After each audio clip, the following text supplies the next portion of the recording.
Hello, I'm Milo, traveling with my dog, Willie Nelson. I'm Jenny with my co-pilot, Dakota. Two solo van nomads sharing our stories from the road. We may travel solo, but we don't have to go at it alone. Girls Just Want to Drive Vans podcast is created to help and encourage other adventurers. Thanks for joining us. I think we're up. Hi. We're up. I think we're up. Does it say recording? Oh, it does. Okay. It shows, yeah. So how are you and where are you? Hey, so I'm Jenny and I'm in Arizona. You are Jenny. And I'm Milo and I am mooch docking in my friend's driveway and the last house that I actually rented. And so I'm in Bay St. Louis, Mississippi.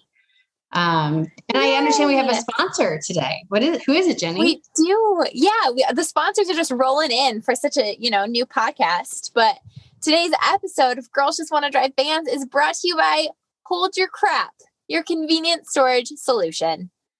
What's keeping you from living the nomadic life of your dreams? Is it the thought of parting with your belongings?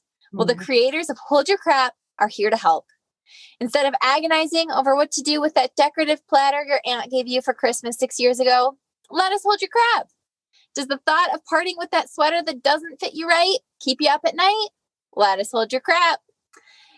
Just for our listeners even, they're offering to hold your crap for just $100 a month. And they'll even throw in a free mousetrap to try and control the unit's freeloading rodent occupants. This offer isn't just for wannabe minimalists, though. Hoarders will love letting us hold your crap so you can make room for more. Don't let your crap hold you back. You can find them now in locations all across the U.S. Could you imagine if the storage unit was let us hold your crap? If that was like... I wish it was. Me too. I think that's a great name for a storage facility. In fact, we should start them nationwide. Did your storage facility have a mouse trap in it? No, okay. Mine did not. So as we talk about what we did with our stuff, I started by putting mine in storage, and then that got expensive. I had a friend who had an unused garage space, and so I actually moved all of my crap from a storage facility to her garage and just paid her a lesser amount. And then I went to see my stuff, and there were black widows all over. Oh no. So we didn't have mice, but deadly spiders instead. Right. So we discussed this week that we would talk about downsizing because it's one of the top 5 questions we're asked as far as when people meet us and we say we're full-time in our vans. They're like, well, is everything you own in there? And up until this last year, I would have said no. I still had a storage unit, as did you. But this last year, 2020, was shed your crap. Yeah. Now, the house that I'm in, I had only rented a bedroom, but even everything in the bedroom wasn't mine. The bed was hers, the dresser, the closet. I mean, all of it was hers.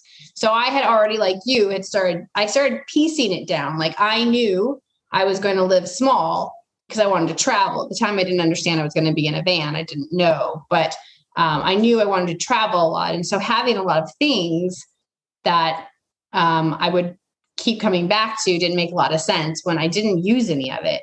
I would say the hardest thing for me to actually part with was, because I was a full-time artist for 10 years, was my artwork, my everything art related, whether it was other artists' work that I had collected, the paints, the brushes, the easels. I had more than one. I had bad paintings, good paintings I didn't want to part with, prints from the printer that I didn't want to, like the proof prints. Like, how do you get rid of that stuff? And that was a decade full of a life of a career that I had. And that was the hardest thing for me to part with. And I had watched other artists talk about downsizing and the right way to get rid of original artwork, which is actually to destroy it, which was even harder. Yeah, because what it does is it devalues the pieces that are out there for you to have these not so great pieces laying around. But I had an emotional attachment, as we do,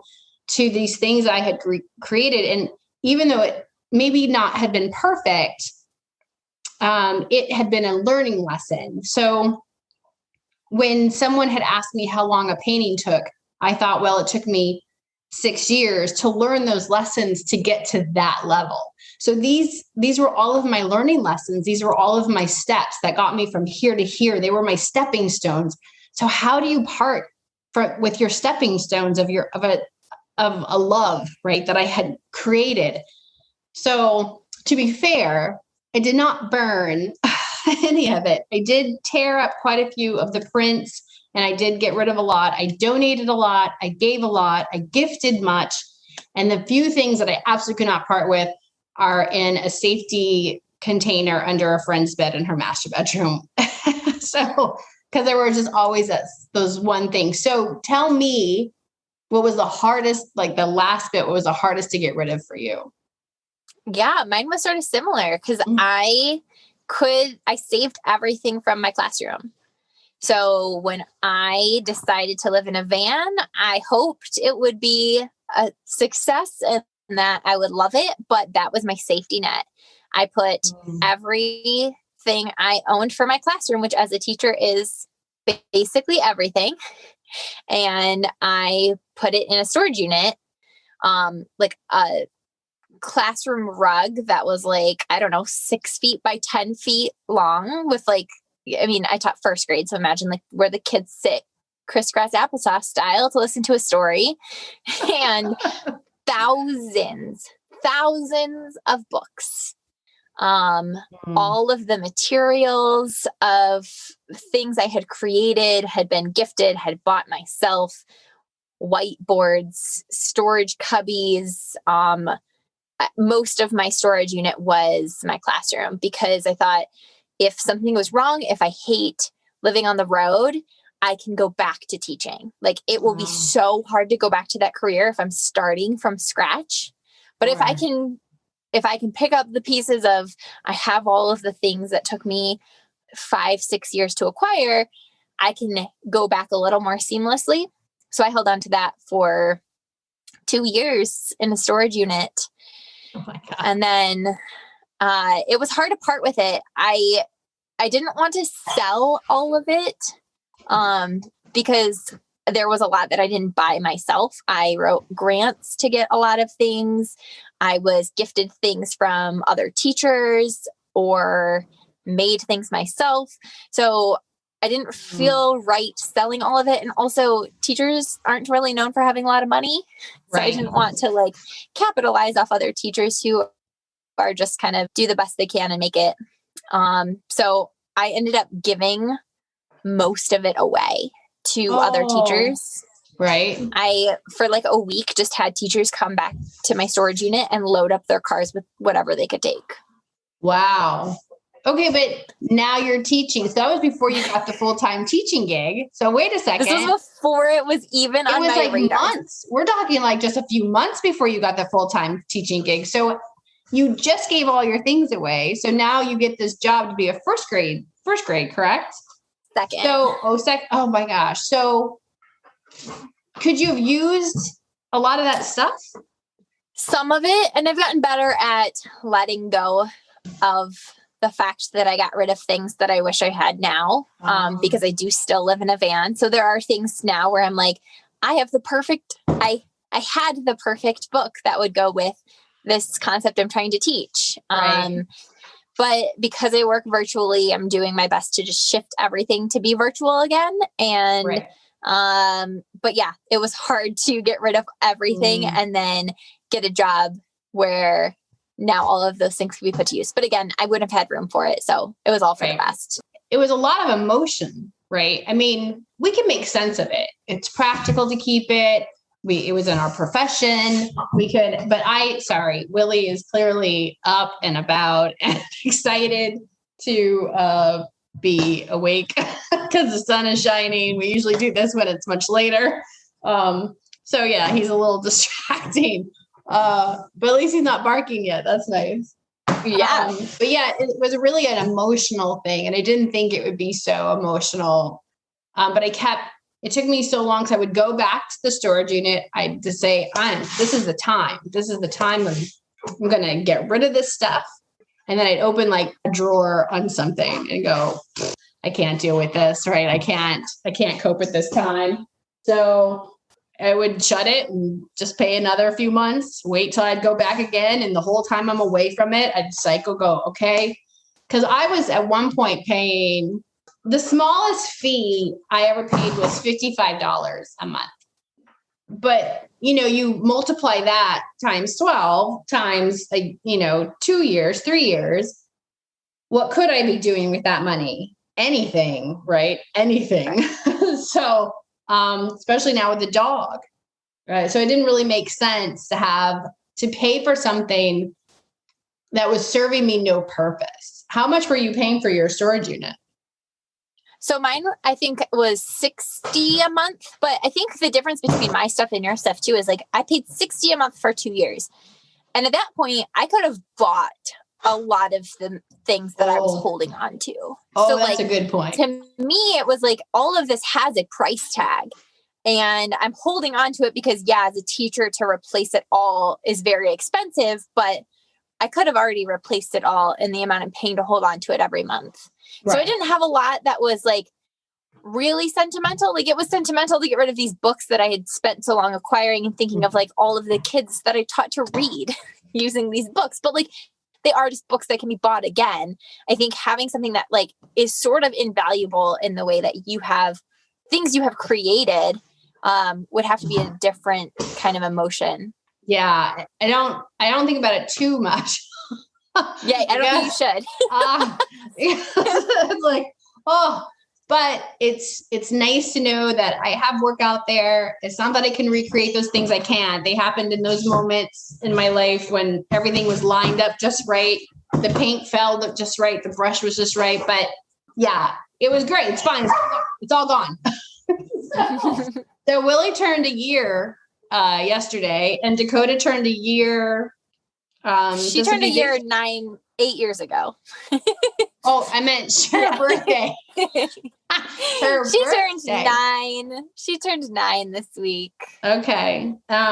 So what's interesting is when we finished the conversation about data, I had that huge data issue and I had to order a new phone, a new data system. So I now have added Mint Mobile on top of my Google account so that I have a backup. So if I blow through data, I'm covered. I can still work. And then right after our talk about our dogs, I ended up going to the vet because Willie starts throwing up every day and we think it's allergies. So he got some blood work and we're still waiting for those results to see what he's allergic to. So fun.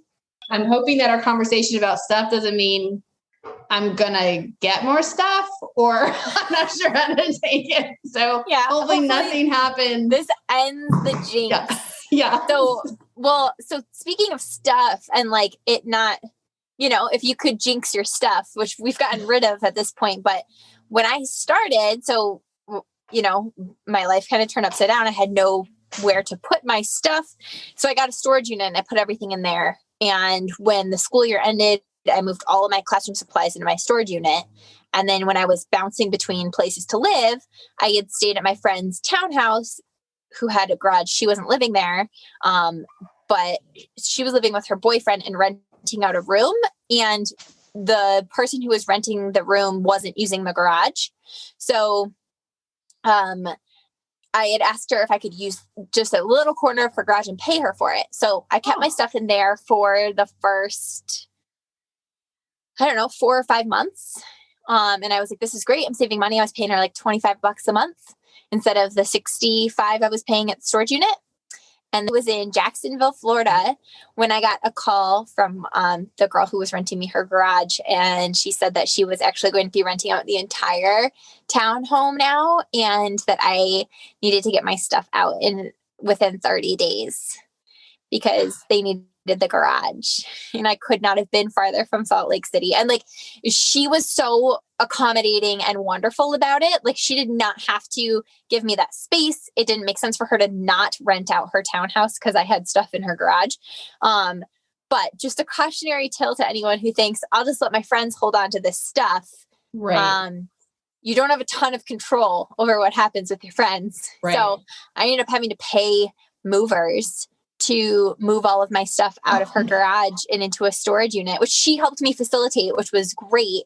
But it cost me way more than if I had just left it in a storage unit in the first place. Yeah, the whole money. Oh my gosh. Mm-hmm. Oh my gosh.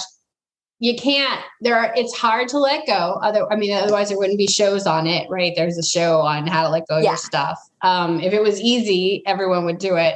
But having what you need is still a thing on the van. Like I still go through it. Like, so I've been full calendar year and I started to go through things and go, did I lay my hands on this? Did I use this at all? And my last thing that I'm having a hard time letting go of, and it's small, are nice clothes, like dress-up clothes, like things to go out in. Like if I ever were to go to because I used to have art event clothes, like really nice. I'm showing up in this nice artsy kind of thing. And now I'm like, I'm probably never going to go out again. So what do I do? And you're like, it's just keep it. It's just a couple items, but those couple items take up space. And I think, well, so I'm going to give it one more calendar year. But do you have some things you're holding on to that you still can't quite let go of?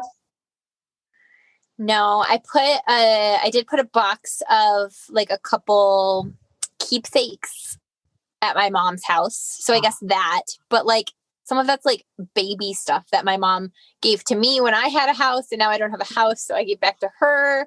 So it's not a lot. Like some of them are like my class pictures of like, the teacher and then all the students that you get. Oh. So I have a couple of those from every year I taught. Right. Some of my like stuff from races, like medals and pictures and stuff. So I do have a couple of keepsakes at my mom's, because she offered. If it came down to like, hey, I can't hold this box of stuff anymore, I would just get rid of it. I mean, but that's not going to happen with your mom, right? Like it's your keepsake. No, your mom's going to say it's fine. Yeah, no, she's going to say it's fine. They've got plenty of room for it. And I've had a couple other friends offer too. Now I have a question for you. Okay. When you went to your storage unit to start digging stuff out, was there anything that you were like, Milo, why in the world did you think this was important enough to hold on to and keep? Was there anything you were like surprised to find in there? Not at this point. I had been downsizing. I went from, I didn't even have a stick of furniture. That's not true. I had two little cabinety things that held my stuff. At this point, because of the way I had trimmed down, it was to the most sentimental things. It was to the most fragile, given to me, very personal things I had picked up along the way that were very personal, sentimental. I was down to it. I was down to where you sever the arm. Like it's coming off because you've taken it off bit by bit. That's just like a really gruesome imagery. But literally I felt like I was severing an arm and having to get rid of it because these things were they meant so much to me. And I'm not saying that your school supplies didn't, but it was a different situation, I think. It was just one of a kind items. And so I had really already trimmed the fat. Now there are some things I kept that I wasn't sure what to do with them. Like I had like the second iPad that they put out.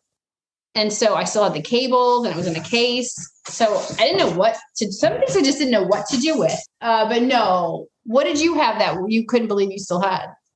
Oh, so much stuff. Oh. because I had gotten rid of it in weird stages. So I left my apartment thinking that I was still doing van life with my partner at the time. Right. So when I boxed everything up, I had moved it into his house.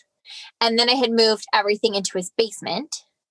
And then he was like, I'm not doing van life with you. And then I got a storage unit. So then I moved everything to the storage unit like that I owned because I didn't get rid of anything really when I got rid of my apartment. Like I was still going to sell stuff. I hadn't gotten to that point yet.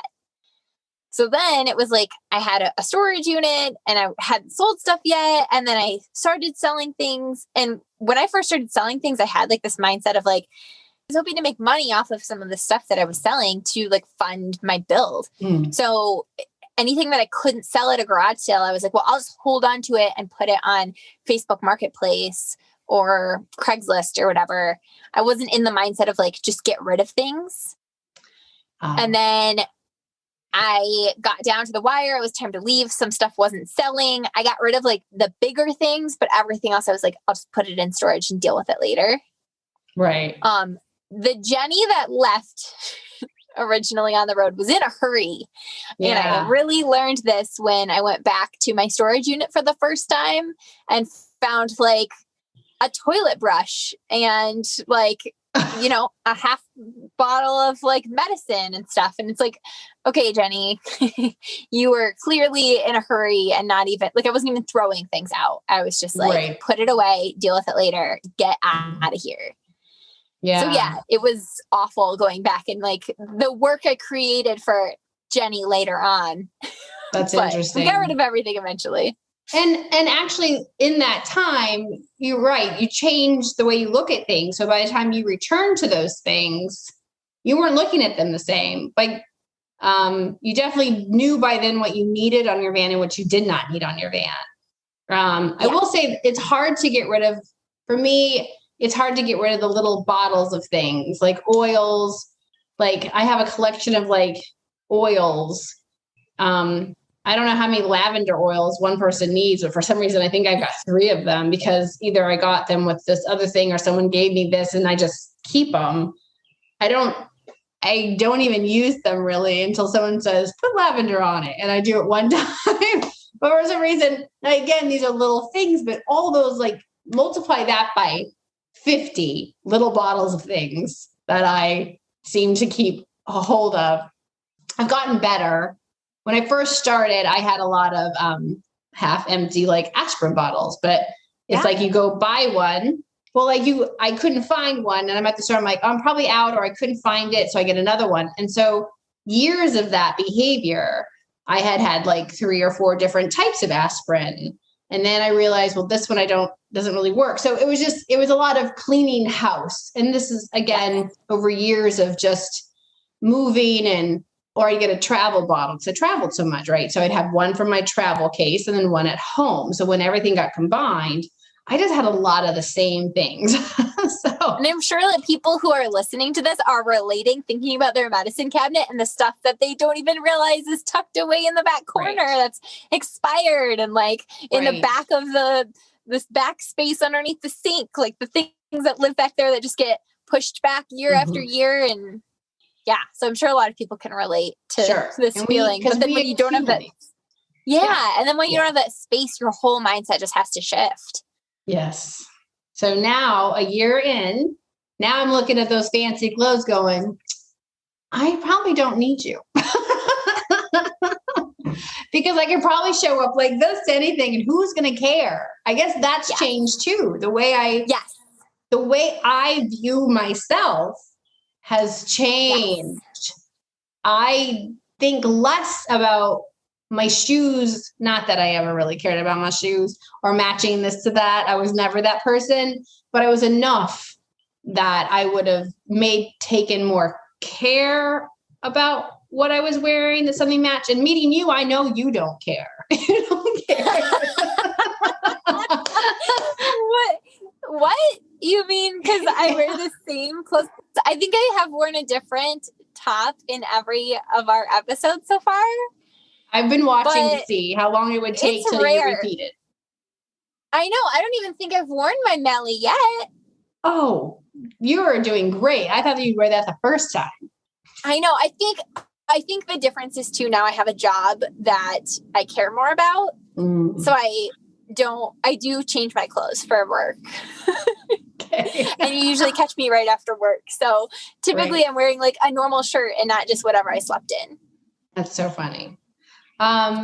So we had discussed doing this, and in that I was curious on whether what you and I carry on our vans would be different than what a guy would carry on his van. And so in our next episode, you actually brought in Dan, the van man. Dan, the van man. Dan, the van man. And he allowed us to ask him some questions about what he has on his vans. And we did kind of a comparison. So that's going to be next week. So that's going to be, I think, worth watching for people who are interested in what we really carry on our vans. So I'm thankful to have downsized.